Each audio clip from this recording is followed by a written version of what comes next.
Hi friends, home ஸ்டைலில் egg fried rice பண்ண போகிறோம். வாங்க எப்படி பண்ணுறதுன்னு பார்க்கலாம்.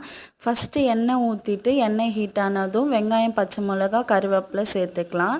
இது நல்லா வதங்கணும். வதங்குற வரைக்கும் வெயிட் பண்ணிவிட்டு பூண்டு இடித்து சேர்த்துருக்கேன். இஞ்சி பூண்டு சேர்க்கல. பூண்டு மட்டும் இடித்து சேர்த்துட்டு தேவையான அளவுக்கு உப்பு சேர்த்து நல்லா வதக்கி எடுத்துக்கோங்க. வதங்கினதுக்கப்புறமா தக்காளி சேர்த்துக்கலாம். எனக்கு புளிப்பு பிடிக்கும், ஸோ தக்காளி கொஞ்சம் நிறையவே சேர்த்துப்பேன்.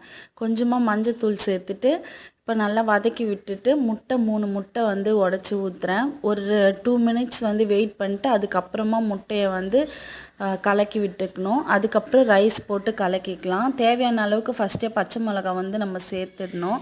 இப்போ பெப்பர் கொஞ்சம் சேர்த்துக்கலாம். மிளகாய்த்தூள் எதுவுமே சேர்க்க தேவையில்லை. கடைசியாக சோயா சாஸ் சேர்த்துக்கலாம். இது உங்களுக்கு ஆப்ஷனல் தான், பட் டேஸ்ட் செம்மையாக இருக்கும். ட்ரை பண்ணி பாருங்கள். கலரும் சூப்பராக இருந்துச்சு, பட் கேமரா